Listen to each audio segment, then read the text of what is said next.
one and all. I take this opportunity to welcome you all on behalf of Hetero Healthcare. My name is Rajamanikam, working as a senior sales manager of Hetero Healthcare, Helian CMS division for South. First of all, I am thanking you all for joining us today to discuss on the topic Cipracet, the new treatment today. As you know about Hetero Healthcare, we are the largest R&D wings having 360-degree solution provider.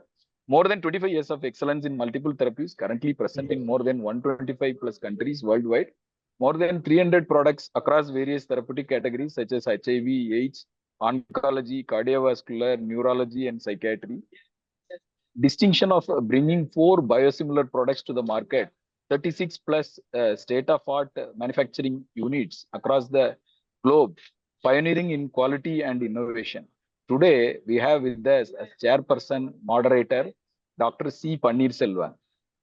He actually don't require any introduction. Such a versatile personality and a famous personality across the India in IPS and across other specialty in IMA platform also. He's a fantastic orator and he has made his own mark in the field of psychiatry. But it is my duty to introduce him. He's the director of Sneha Mind Care Center, which is a big private psychiatric hospital and research center in South Tamil Nadu. He caters more than 15 southern districts, involved in a lot of social initiatives with government and with NGOs and with the various private social organizations. He is into a lot of research work. To name a few, I just give a brief about him that he as a research scientist worked in Nimans from 1998 to 1999.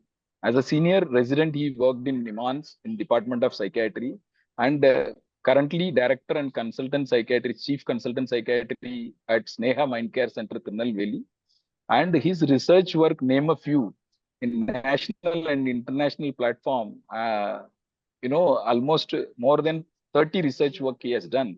And he published book in Tamil, Mananalam Therindu Kolvom. This is a very famous book. It is published by famous Kannadasan publications. And he has released audio book in Tamil, Mananalam. And he has published various articles related to mental health in multiple newspapers across English and Tamil. And currently, he is a proud president of Indian Psychiatric Society, Tamil Nadu chapter. I am glad that introducing a very versatile person here. Sir, over to you and your disciple, your follower.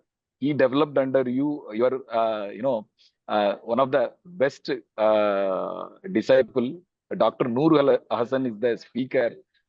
And we just completed our Teachers' Day now. This is a good teacher and, student combo we have today. And over to you, sir. Yeah. Thank you, sir. Thank you, Rajamanikam, sir. Healthcare. And good evening to all of you. It's very happy to introduce the today's speaker, Dr. Noorul Hasan. Dr. Noorul Hasan has did his MBBS in Thoothukudi Medical College, and he did his MD at the National Institute of Mental Health and Neurosciences, Bangalore. You all know that NIMANS is one of the premier institutes for psychiatry in Southeast Asia. Currently, he has his own clinic, and he was a consultant psychiatrist at Alpha Mind Care Center at Tirunelveli, and also he is a consultant at the Manidam in Melapalayam and Sifa Hospital at Tirunelveli. Dr. Noorul Hasan has presented many scientific papers in national and international conference, and he has conducted more than 100 academic and community level programs. Noorul Hasan area of interest is OCD, geriatric psychiatry, so psychotherapy. With a small introduction of Dr. Noorul Hasan, is a good orator also, as that Rajamanikam sir said. Dr. Noorul Hasan is going to speak about the Cariprazine. We all know that Cariprazine is a new molecule. We know that antipsychotic classified into 3 ways. One is the first generation antipsychotic, haloperidol, chlorpromazine, trichlorpromazine, and now it's a very good molecule, first generation antipsychotic. Only thing is that it produces more side effects, especially exopropane symptoms. Then second generation antipsychotic, which has a very minimal EPS, but it has a more metabolic symptoms like diabetes, hypertension. We all know that a very commonly used molecule like risperidone, olanzapine, clozapine. These are all the molecules which increase the diabetic level, increase the weight gain, and menstrual problem, lot of issues occurs. Then another thing is new third generation antipsychotic. There is a newer generation molecules. The two classical in third generation antipsychotics, one is aripiprazole and second is the cariprazine. These two are the third generation antipsychotic. This third generation antipsychotic is a unique characteristic is that it has very minimal EPS and the metabolic syndrome which caused by second generation is very, very minimal. That's why we call this third generation antipsychotic, the cariprazine. Cariprazine is basically an antipsychotic drug. Usually it was being approved in FDA for the treatment of schizophrenia. And later on, the cariprazine we are using cariprazine in bipolar disorder. There's one bipolar 1 disorder like manic episode, a mixed episode. And also it has been marketed for using for the bipolar depression also. So with a small introduction, I'll hand over the session to Dr. Noorul Hasan. Dr. Noorul Hasan will tell you about the current perspective of cariprazine. Over to you, Doctor. So really, I feel humbled, proud, and highly privileged to get introduced by you in this forum, sir. Thank you for your introduction about myself. So thank you, sir. Thank you. Yeah. So let me give a strong disclaimer before starting the kind of a drug seminar today. So usually what happens whenever a new molecule is released, there will be a promotion program in different areas of the country where they will kind of admire the new effects of the novel molecule, and they will tend to use in all the conditions as much as possible. With that, they will try to use the molecule highly into the resistant population also. So when we use such a kind of a lately newly discovered molecule in the resistant population, people will end up in seeing significant lack of effects on the disease progression or acute episodes.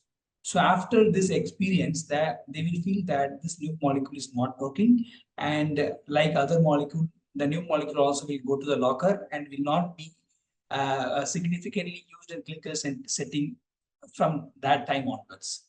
So, so usually it will be like of kind of an too extreme. There will be exaggeration about the new molecule when it comes to the market, and the fast entry into the locker. So that's what happens with many of the new molecules that we have in the market.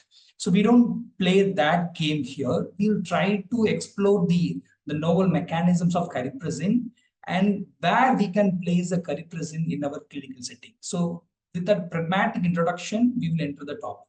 So this is the concept that I am going to present in the another 35 minutes. So the disclaimer is the cariprazine was studied effectively between 2012 to 2019 for sequential approval to use in major psychiatric disorders.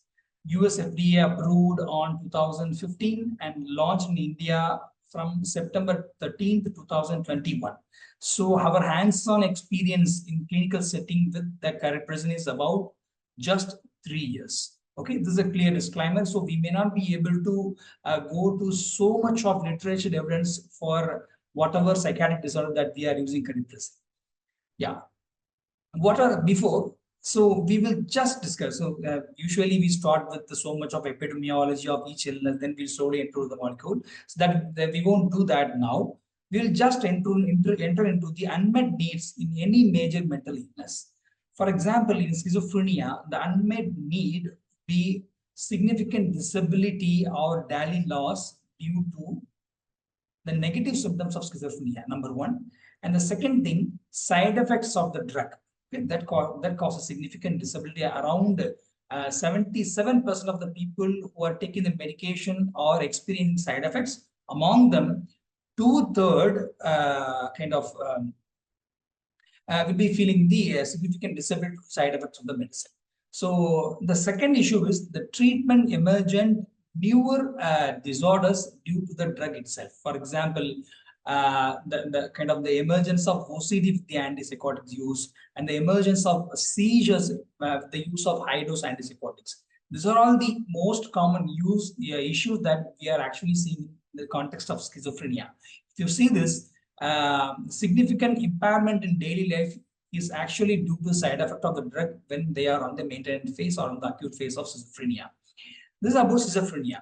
When it comes to bipolar disorder, this is the molecule as with the Kahneman guidelines. We have lithium quetiapine divalproate, which is actually doing wonderful thing in the management of bipolar disorder. And later comes the aripiprazole, paliperidone, risperidone, and cariprazine. So cariprazine is actually very much added in the Kahneman guideline in the much earlier phase itself. So these are the available molecule for use in bipolar mania, bipolar depression, and bipolar type 2 depression. So these are the available molecule we have. So with this existing molecule, apart from the aripiprazole, there exists significant amount of metabolic syndrome due to the drug itself. For example, 50% of the people who are taking the drug invariably developing metabolic syndrome. So here the unmet needs are an effective mood stabilizer for both polarity, for example, mania and for depression. Second, good maintenance molecule. Then less long-term side effects, less metabolic side effects, less switch to the other polarity, good tolerability, long duration of action, and a struggle in handling the bipolar depressive. So these are the unmet needs in terms of bipolar affective disorder. And when it comes to schizophrenia, we have significant issue in terms of negative symptom and treatment emergent side effects. These are two issues in terms of schizophrenia. Now, we will try to explore with this expectation, we will try to explore this molecule, whether this molecule actually accomplishes our expectation or needs.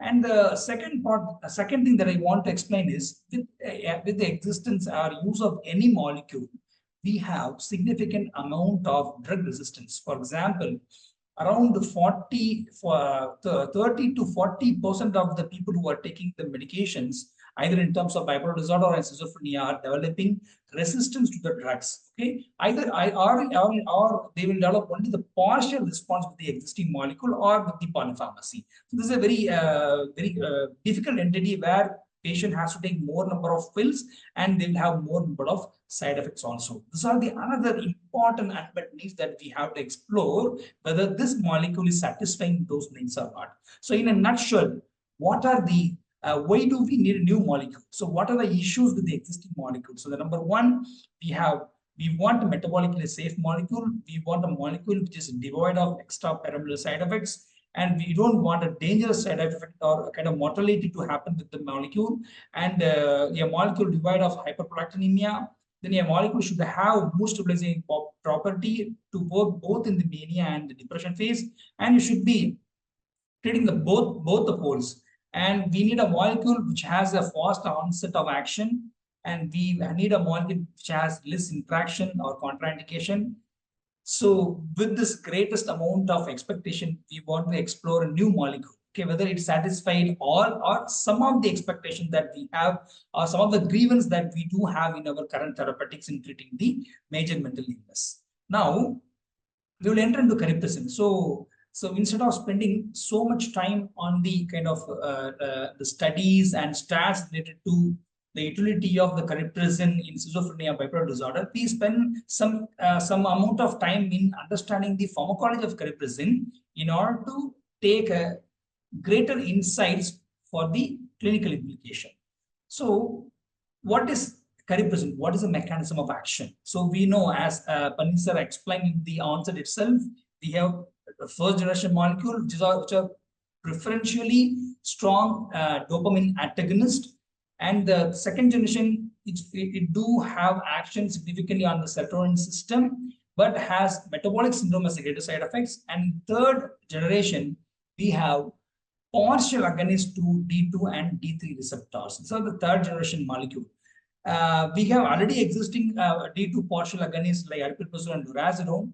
But this molecule, compared to the two I have told, has different type of mechanism of action. For example, it is a dopamine, serotonin, norepinephrine receptor antagonist. This is the action. In a nutshell, the mechanism of action of a cariprazine. So the second thing that we want to understand or keep in our mind is it has higher affinity to bind with dopamine 3 receptors than dopamine 2. All the molecules that we have from the first generation, second generation, or even the third generation, they have either D2 antagonistic property or D2 partial agonistic property. But this is one unique molecule which has significant affinity over the dopamine 3 receptors than the T2 receptor. So how does it significant? So for example, to give some kind of idea about the dopamine receptors, we have dopamine 1, 2, 3, 4, 5. These are the 5 receptors we have. Dopamine 1 and 2 are significantly present in the vasculature and the peripheral system most commonly, and those were G stimulatory. The in between, the dopamine 3, dopamine 2, dopamine 3, and dopamine 4 are G inhibitory. Okay, so this is the very important thing that we need to understand. Without understanding that, we will not be able to understand the uniqueness of the cariprazine per se.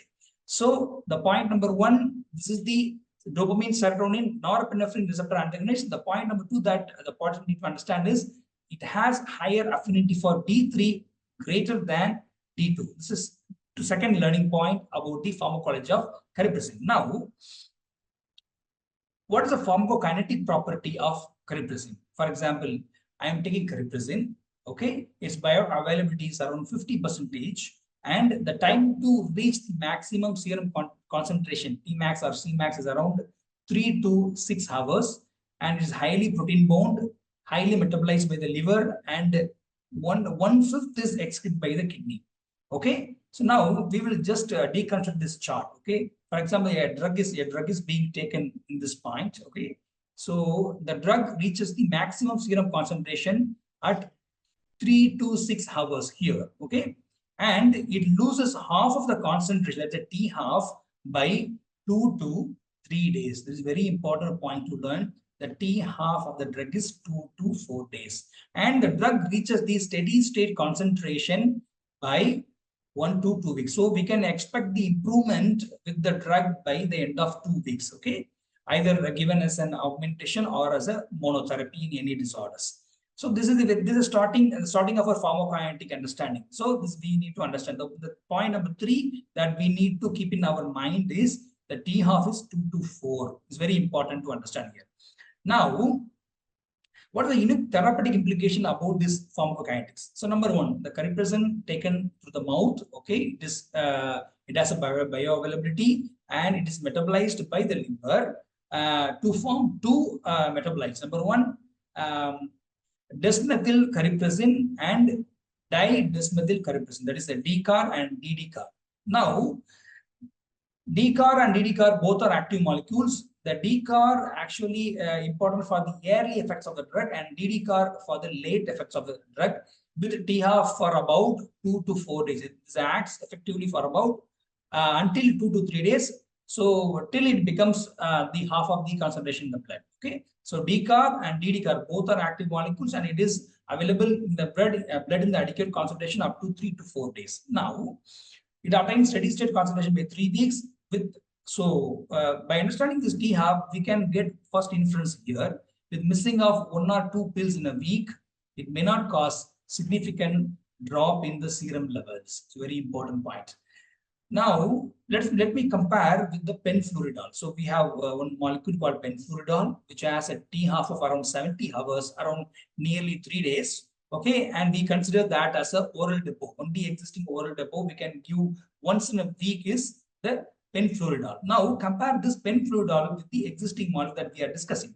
So the cariprazine T half is around 2 to 3 days, almost equal to the penfluridol. So what can we do? So cariprazine can be used even with the less compliance. For example, if a patient takes 3 to 4 days in a week, also enough to keep the serum concentration at the steady state level. So the cariprazine use in maintenance phase with the large pacing actually needs exploration as like penfluridol.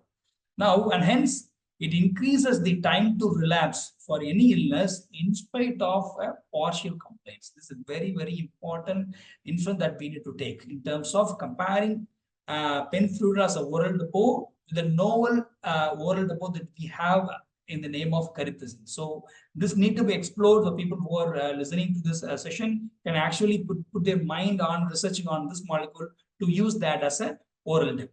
Now we will enter into the neurobiology proper in order to deconstruct how this cariprazine molecule works uniquely compared to the other molecules in the other molecules. Now, so these are the 4 circuits which are very important while understanding the dopamine. So we have circuit number 1, which is called mesocortical, which is from the midbrain to prefrontal cortex. And the second circuit, which is called mesolimbic, so which comes from the midbrain to the kind of ventral striatum. And the third the circuit, which is called nigrostriatal, which is predominantly for the movements, and the fourth one, the tubero-infundibular pathway. These are the 4 dopamine pathways. What happens in schizophrenia? So number 1, there exists a high dopamine or upregulated dopamine receptor system at the mesolimbic pathway. Very, very important. Okay. And what happens in mesocortical system? We have deficiency of dopamine or down-regulated dopamine receptor system at the mesocortical pathway. So the participant need to understand this very clearly, because without understanding this slide, we cannot be able to deconstruct the uniqueness of the cariprazine per se. Okay. So in schizophrenia, there is a high amount of dopamine or upregulated dopaminergic system at the mesolimbic, and low or downregulated dopaminergic receptor system at the mesocortical pathway. This mesocortical pathway is very important for keeping the emotions alive.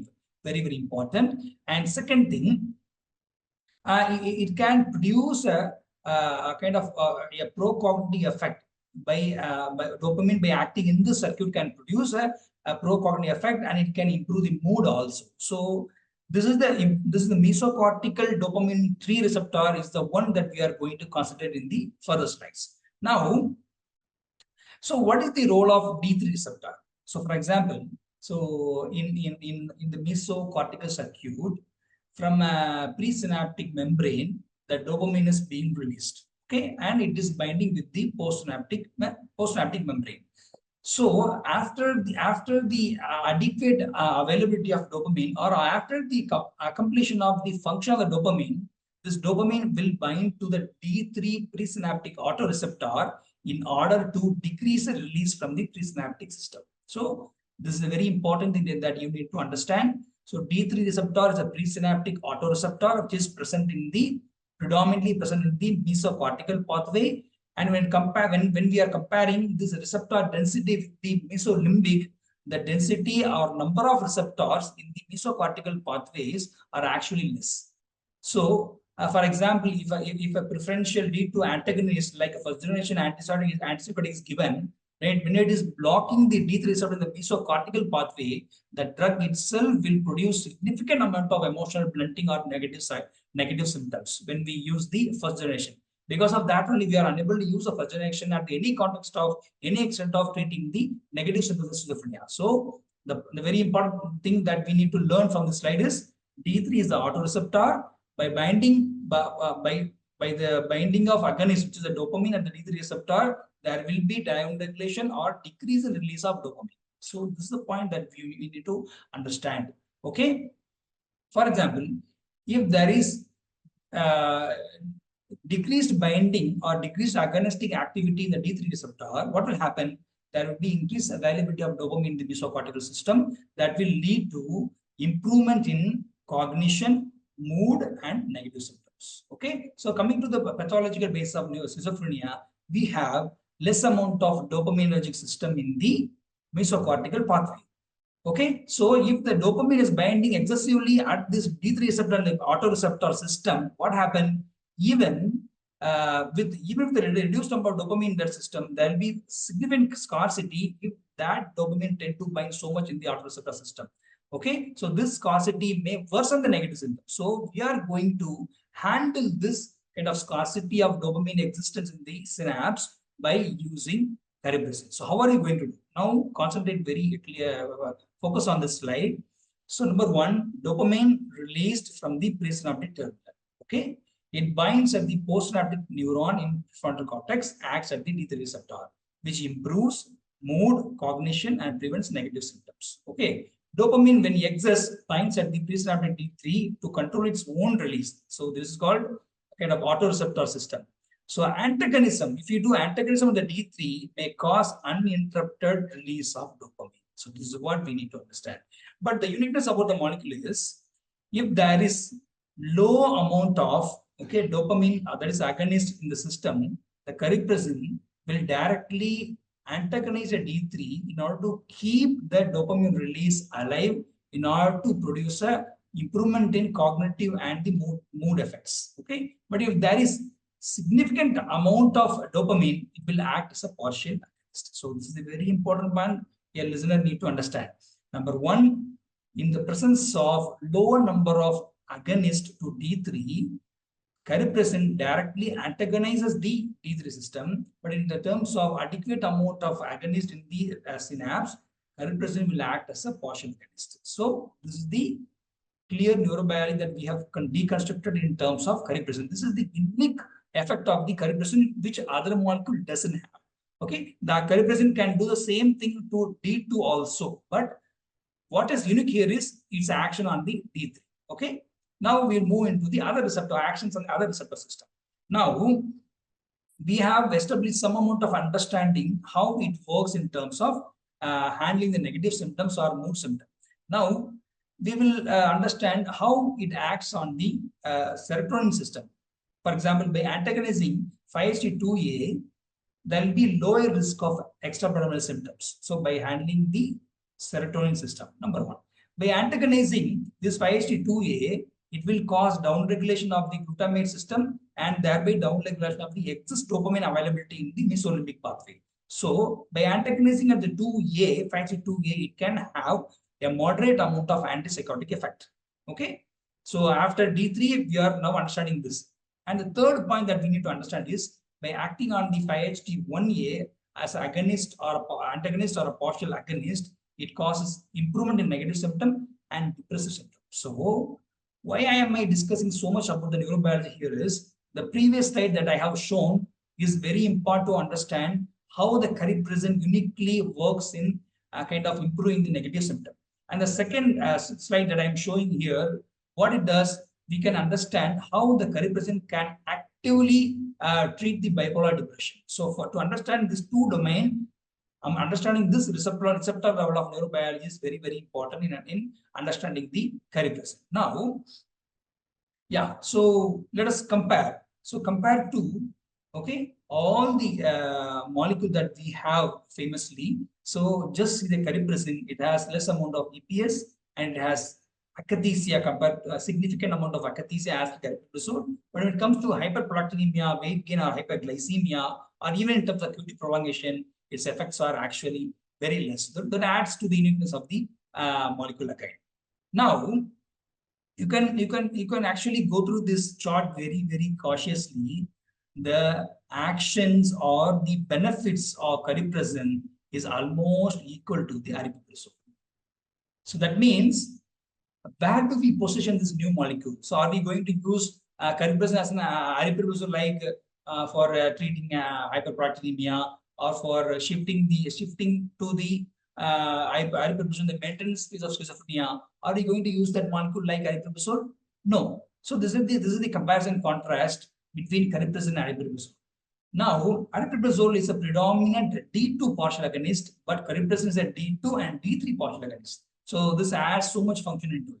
Second thing, cariprazine has no binding at cholinergic or muscarinic system, but aripiprazole has. So this causes a decreased side effect related to the anticholinergic system. And the third point, cariprazine can be used for effective treatment of bipolar depression because of its action in the D3, but aripiprazole hardly works in bipolar depression. And the fourth point, cariprazine can be used for effective treatment of negative symptoms of schizophrenia, but aripiprazine very less effect on the kind of negative symptoms. And cariprazine theoretically noted to be pro-cognitive molecule, but aripiprazole we don't know. So compared to the, though its profile is almost equal to the aripiprazole, it has other 3 or 4 unique pointers that can which will make us to place this molecule specifically in the areas of treating negative symptoms and in the bipolar depression. Now, so few specifics since we understood the pharmacokinetics and dynamics. So with that, I'm extrapolating the discussion to the side effects profile of the cariprazine and how we can place this molecule in the CLP setting. For example, cariprazine has no major effect on QTC. So whenever you are called for any kind of a call over in general hospital, and they have some kind of ECG changes, and patient is on cariprazine. So you can very well say that it doesn't have a significant effect on the QTC. So unlike other molecules that we have, and the risk of hypotension or postural drop is actually very low with this molecule, and hyperproteinemia is very, very rare. And because of the D2 postural agonistic property, patient can have nausea and vomiting. Very few patients can have nausea and vomiting for one time. And the sexual dysfunction as a side effect of this molecule is actually very rare. But the major problem with this molecule in the initial phase of treatment is the akathisia.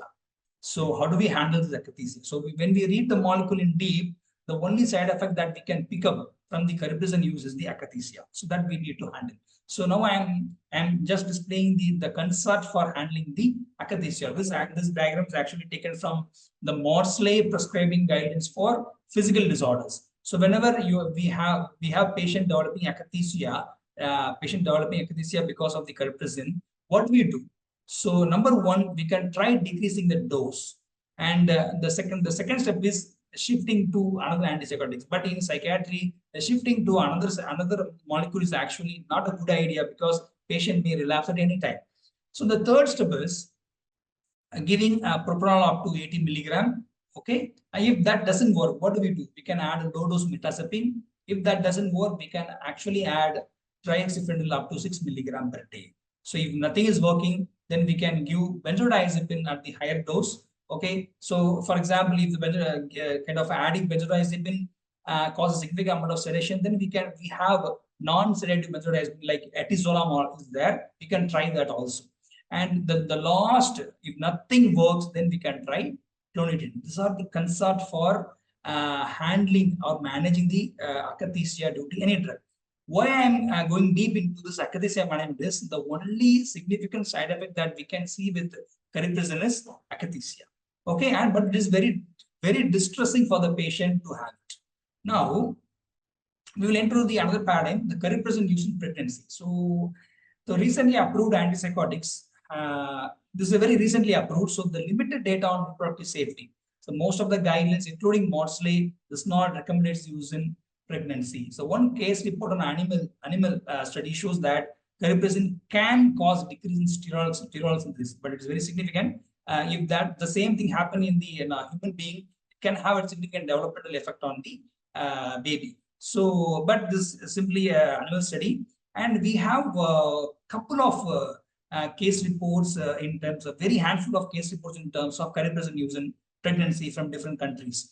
So they say with the existing amount of experience, they say the side effects or the teratogenic effects or the fetal outcome or infantile, the neonatal outcome is not that much significant. So that means they didn't note a significant grave side effect either in terms of fetal life or in terms of the first year development of a child. So what can we do? So for example, the patient is on cariprazine and the patient is reaching to us, okay? By the end of, usually they will come to us after 4 weeks or 6 weeks. So what do we do now? So if the patient reaching to us around the time of 6 to 8 weeks of pregnancy, then we don't need to actually shift to any other one because already the organogenesis is almost started and done. So better we can continue with the least effective dose, okay? But if they're planning for pregnancy, then we can choose some other much safer molecule that we can understand very well. So whatever molecule that we know that this is not at all causing teratogenicity, that molecule we can opt for those individuals. But as a summary, so the cariprazine use in pregnancy, so we don't know much about this. But there are some case reports showing that it is very safe in using the pregnancy. Only case reports, not a proper structured study or cohort. Now, cariprazine in schizophrenia. So I have given enough introduction about what are we going to do with this molecule while treating schizophrenia. So we will enter directly into that without discussing so much about the neurobiology of or epidemiology of something like this. Now, in schizophrenia, we have 4 domains of symptoms: positive symptoms, negative symptoms, affective and cognitive symptoms. So the one thing that we are going to address significantly with this molecule is the cognitive and negative symptoms. But before that, we need to know whether this molecule works or not. For that, we have to compare this molecule the initial time with the placebo. Okay. So compared to the placebo, okay, 3 to 6 milligram per day usage in schizophrenia is actually significantly superior to placebo. So with this study, okay, we came to understand that cariprazine as a molecule, it works in acute episode of schizophrenia. Okay, but how much effective it is, that we need to evaluate further. Now, after understanding that it is superior to placebo, now we are comparing that cariprazine use in acute episode by comparing that to the risperidone 4 milligram. So what happens here is the cariprazine effectiveness in treating the acute exacerbation of schizophrenia, like it falls short very minimally than the effectiveness of schizophrenia, almost near to risperidone, but less than the effectiveness of risperidone. So this is the second thing. So we first understand this molecule works when compared to the placebo, and second thing, it works almost similar to the existing kind of conventional available, most commonly used molecule called risperidone, almost near effectiveness to the risperidone. So now we have compared to aripiprazole. So when this during this comparison, we feel that the effect of cariprazine on the negative symptoms are actually much better, or the effect of cariprazine in acute exacerbation of schizophrenia is actually much better than the aripiprazole, and it is safe to use without much side effects. Now we'll enter into the very important area, the cariprazine to treat negative symptoms. So this is one of the very recently released paper from Frontiers of Psychiatry, and just I want to congratulate Dr. Panitsaran sir for this this very nice piece of work for kind of exploring the use of cariprazine in the negative symptoms of schizophrenia. So our sir is the first author here. Yeah. So what does this article say is, it has explored so much of existing kind of literature to understand whether this molecule is working in negative symptoms of schizophrenia or not. And they summarize that it has a significant effect on the negative symptoms of schizophrenia with the 3 to 6 milligram usage, or even more can be used in order to handle a negative symptom in schizophrenia. Now, so how much is the dosage for each disorder? For schizophrenia, 1.5 milligram up to 6 milligram we can use. For bipolar mania, the same 3 to 6 milligram. And for bipolar depression, up to 3 milligram is always enough to handle the bipolar depression. Okay. Now we'll enter into the cariprazine in bipolar depression. So we have the mechanism that it acts on the 5-HT 1A, 2A, and 2B. So with that, we can actually deconstruct that it actually works in bipolar depression. So we have a couple of studies that so it's the same thing that we are doing here. We are comparing the cariprazine with the placebo, and it shows significant superior effects in bipolar depression when compared to placebo. Okay, but a proper head-to-head trial with a conventionally available mood stabilizer like lithium or valproate is actually lagging in the context. Might be in the future we may get very good studies for comparing cariprazine with the other conventionally available mood stabilizers. So what are the side effects we got was the most commonly the akathisia is the most common symptom, the nausea to some extent. This is the most common, very distressing side effect for the patients. This is what we got from the existing study. And there's another study which actually tested the molecule for efficacy in the bipolar depression with a large amount of patients, like 488 patients were selected in Europe. Yeah, this is actually the graph showing the effect of cariprazine in bipolar depression between 1.53 milligram and placebo. Yeah, so this has a very good result. Okay, the p-value is actually significant with 3 milligram usage in bipolar depression. When it comes to the mania or mixed episode, still we need to have a long way to go to understand a convincing kind of research to kind of daringly use the molecule in a acute manic episode. But still, it works in a mixed episode. We have a couple of literature.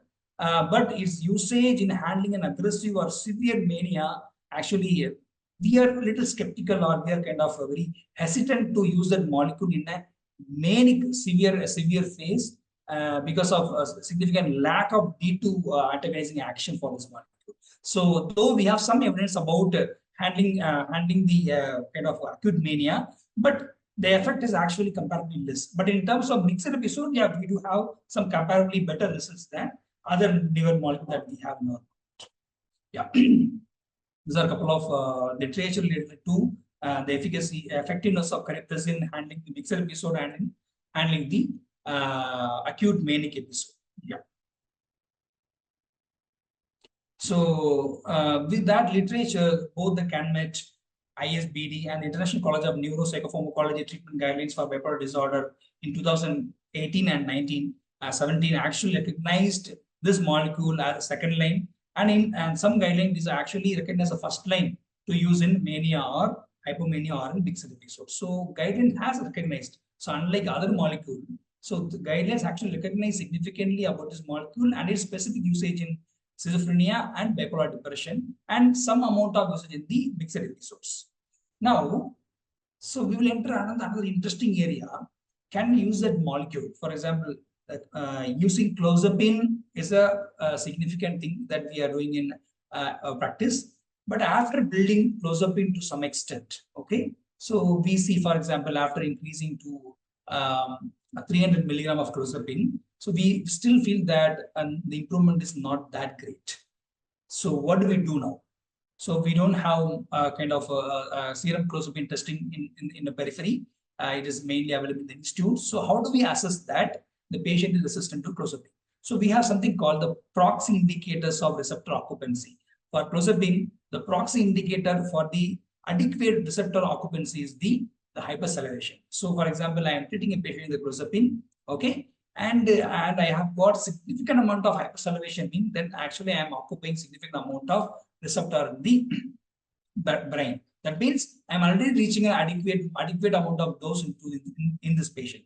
So after reaching to that level, okay, if we have to wait for some time, for about at least 6 months, we have to wait. So if you are unable to get significant improvement or only partial improvement in the clozapine, then we can actually add another molecule as an augmenting agents. So as of now, we have many augmenting agents, and the most commonly used augmenting agent is amisulpride. Okay, so so how do we use this molecule as augmentation, and what is the literature base available now?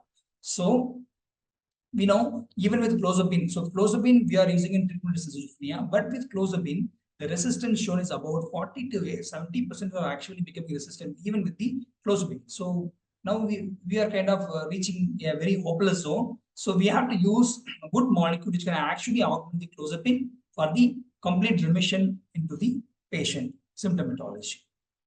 So for example, we have we had a couple of patients both in Snega Mind Care and in other institute also. For example, we had around 6-7 patients. Patients shown partial improvement with the clozapine. So we have added cariprazine up to 6 milligram. For one patient, we have increased up to 9 milligram. So over time, for example, for OCD, if we are augmenting a molecule, then we have to wait for at least 8 weeks to get the adequate response. But while augmenting the clozapine in schizophrenia patient, we have to wait for much longer time. For example, some say it is around 8 weeks, and some studies say it is around 4 months, and some say we have to wait for long term, around 6 months, in order to see the actual effect of the augmentation that we had done with the cariprazine. So this is a very novel entity. This needs very strong exploration, because this molecule seems to be working while augmenting to the clozapine for treatment of schizophrenia. So this is a very important piece. There are a couple of studies that I have quoted, so which shows some amount of evidence for its effectiveness while augmenting to the clozapine for treatment of schizophrenia. So I'm almost ending my seminar after going through the literature and its implication in using in the specific areas of psychiatry like negative symptom, mixed episode, bipolar depression, and augmenting for major depressive disorder. But one thing that I have missed is, so we have, for example, in treating OCD, the NNT, okay, for treating OCD is around 4. That means for getting a response in one patient, we have to treat 4 patients at least, so that we can get a response in one patient. So this is already a resistant disorder by itself, per se. So this disorder has extreme amount of resistance. So we have a couple of molecules that we have tried and tested for understanding its effectiveness as an augmenting agent. For example, we have risperidone, aripiprazole, haloperidol, and we have, to some extent, we have understood something about memantine and N-acetylcysteine augmentation to the existing molecule in treatment-resistant OCD. Okay, so we have very less number of working effective molecule for augmenting the treatment-resistant OCD. So this molecule is actually a very good augmenting agent. We can try and explore. I have some personal experience with good effects while augmenting Cariprazine to the existing molecule for treatment-resistant OCD, but that need more exploration through proper structured studies. So at the end, we have these are the new molecules that we have in our market. For example, vortioxetine, Cariprazine, endoxifen, and we have one combination called bupropion plus dextromethorphan.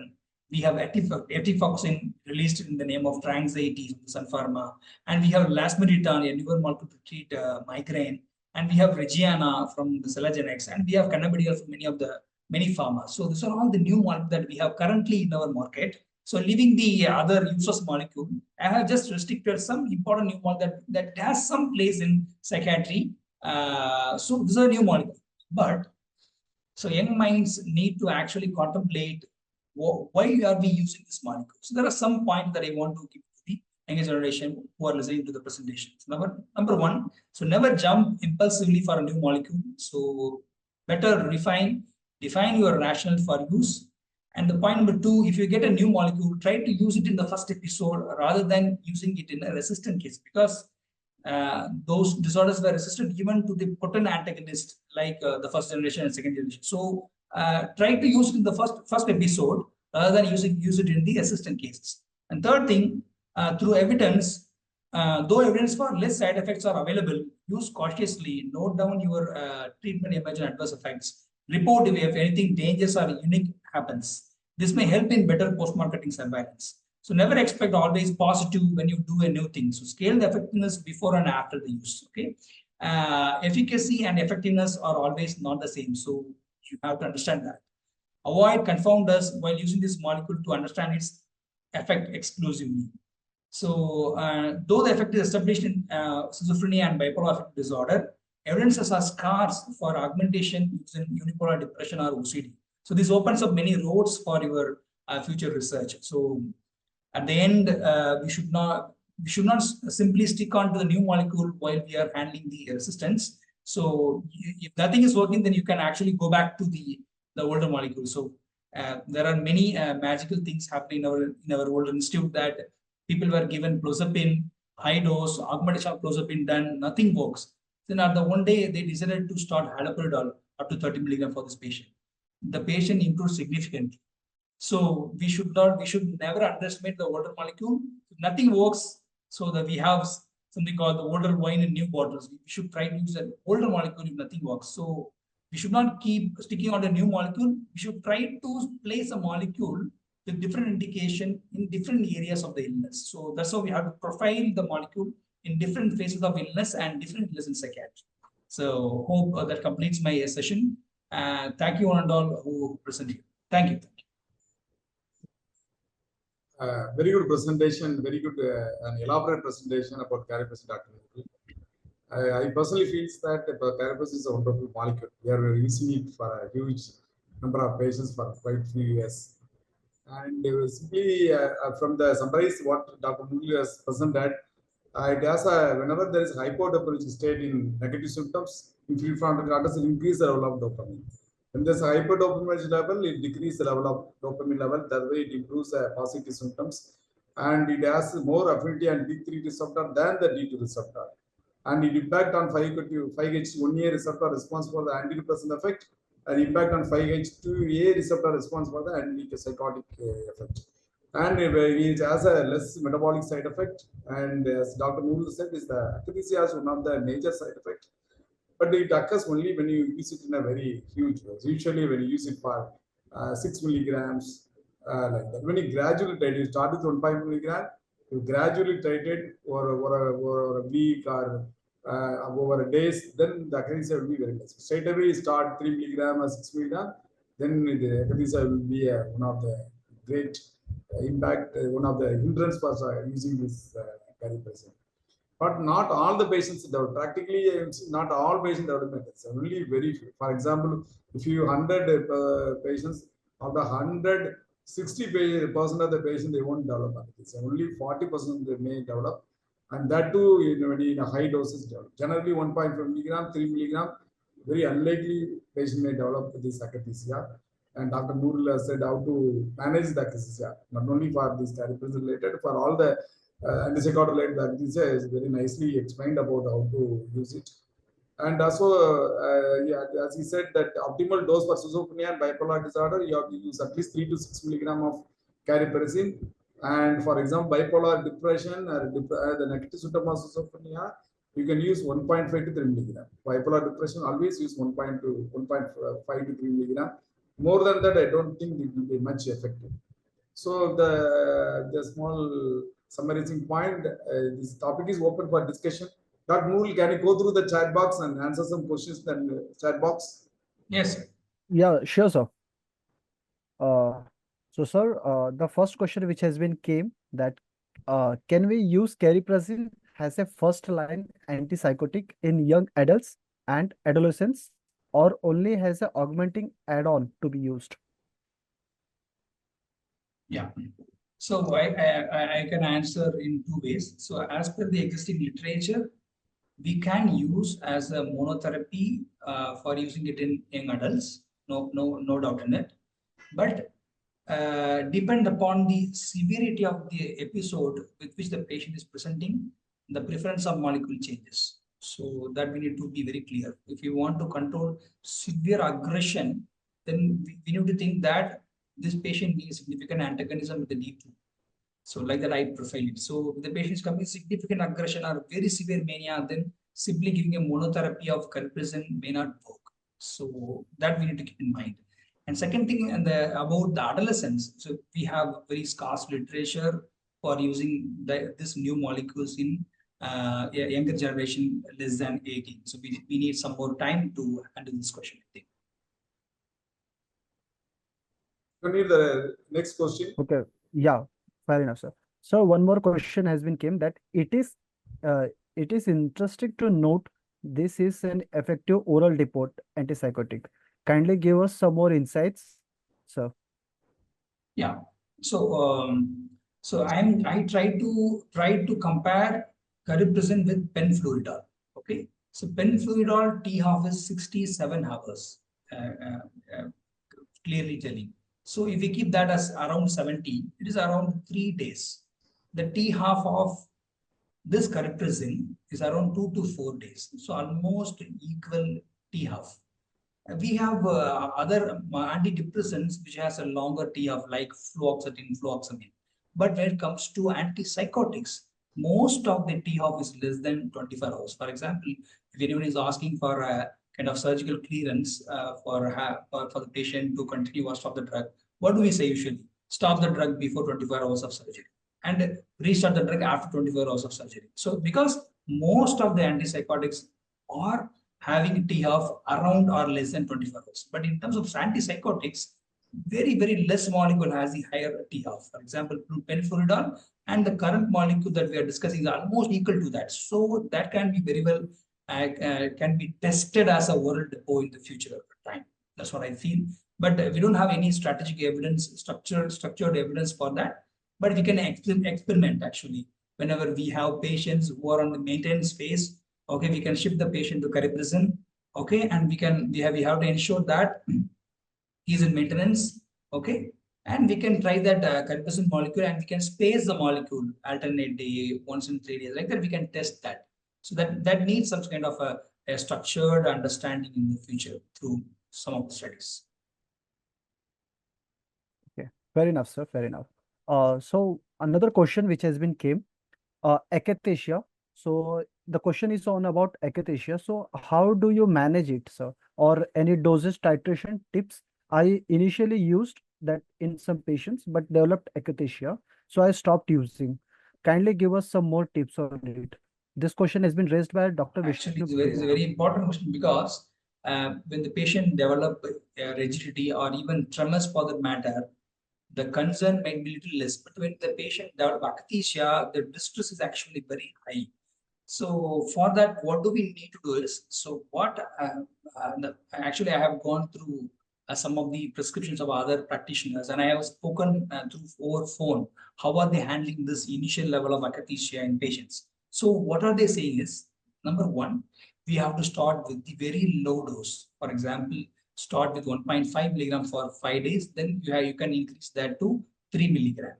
Okay. So most of the time, for example, 9 out of 10 patients will not develop with this very gradual dose escalation. But if you feel we are risky even with this slow titration, what I would recommend is, okay, this is for very a private psychiatric purpose, I am telling, because it may cause a dropout, okay, or may cause a kind of poor compliance to the treatment. So what I am doing is, so whether the patient will develop akathisia or not, what I'm trying is in the initial 10 days of cariprazine, I'm actually giving the propranolol 20 milligram. So we have combination, right? For example, petrol beta, etilam pro, so many. So we have a combination of a non-selective benzodiazepine along with the beta blocker. So we have seen that benzodiazepine and beta blocker are one of the ways of managing that. So in the first 10 days, whether the patient may or may not develop akathisia, I don't know. But I simply add in the first 10 days of the initiation of the molecule. So that is actually reducing the dropout. After I am doing this kind of augmentation, the initial time itself, I'm actually not seeing that much akathisia as like I have seen in the first year of the molecular usage. So that's what I want to say to this participant. Okay, very nice. Fair enough, so very nice. So one more question has been came by Dr. Shweta only.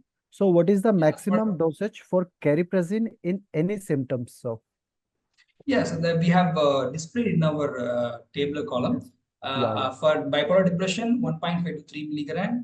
For schizophrenia and bipolar mania or mixed episode, we can use up to 6 milligram. And me and Pani sir has the experience of using the molecule up to 9 milligram for one patient.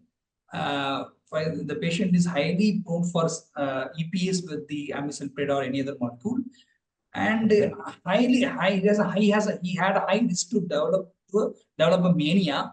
Okay, if we add any antidepressant in the depressive phase.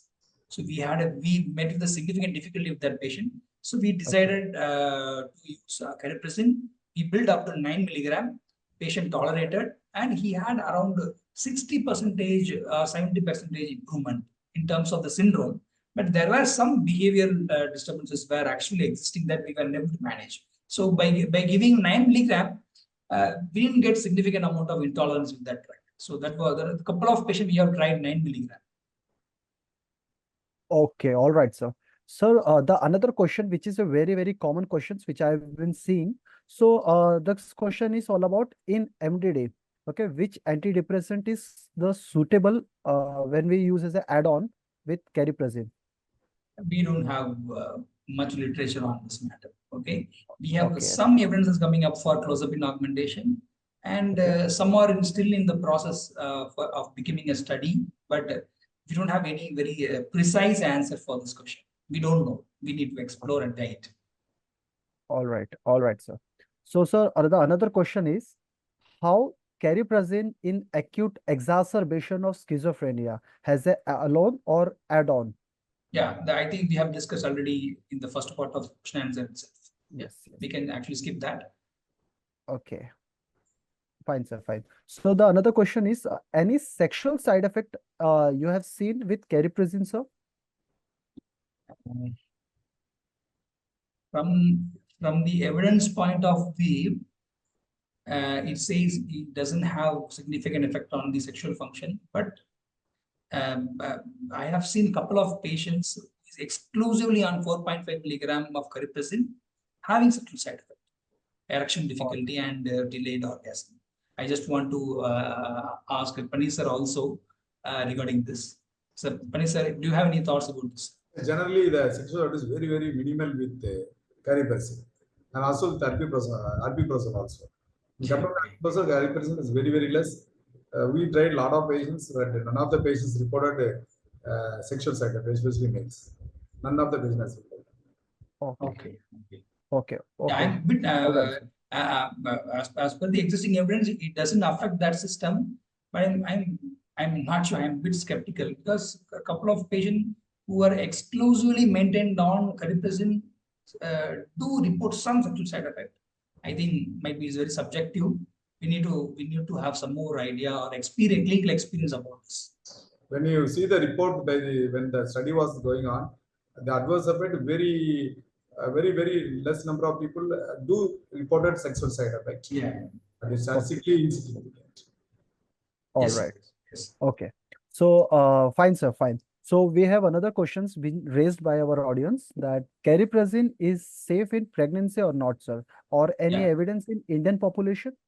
We don't know. We don't know. There are very less number of case reports available right now, and it says it gives some kind of positive idea that cariprazine is not affecting the course of pregnancy or the course of development. All right. Oh, all right, sir. So the next question is, sir, patients with cardiac history, which antipsychotic along with cariprazine is suitable? Has a monotherapy or should I go with add-on? Yeah, cardiac history means I don't understand whether they had a CAD or a rhythm issue or arrhythmia. I don't know. If it is a kind of a rhythm issue or arrhythmia, it doesn't affect QTC. So it can be tried with the lower doses or slow titration up to the 3 milligram. We have to wait and watch. But a combination therapy, I don't. But one strong disclaimer here is, though it is very safe in using as like aripiprazole, there are some reports showing it is actually causing some significant side effects, cardiac side effects in the dementia or the older population. So, since it has a pro-cognitive effect, we should not take it granted that we can use that in dementia, BPSD, or dementia with psychosis. We have to use with caution. But there are some reports about its kind of morbid side effects, or not morbid side effect, the life expectancy or sudden death happening with patients who are on cariprazine were actually a bit higher than people who are not on the cariprazine. For dementia patient or in elderly population, any antipsychotics is dangerous. So we have to keep the same type of caution for this molecule also, because the duration that we have used in different settings or in geriatric population is actually very less. Okay. All right. Fine, sir. So Yeah, the with this, cariprazine can cause hyperglycemia. No. Cariprazine in organic psychosis, no blanket answers as of now. okay. So with this, sir, we actually we have this many questions only, which has been raised by our audience, and I think the questions all has been rectified with your answers. So we don't have much questions now, sir. Thank you, Hetero Healthcare team, for organizing such a wonderful webinar. Today has spoke very nicely about the cariprazine. I think more than 200 audience I think has attended this. Yes, sir. And Really, more than 200 plus audience, sir. And really, it was a really very beautiful session, sir. I really liked it, sir. Even my personal thank you, Dr. Noorul and the Hetero Healthcare team. With your vote of thanks, we can wind up the session. Sure. Thank you, sir. Thank you. Yeah.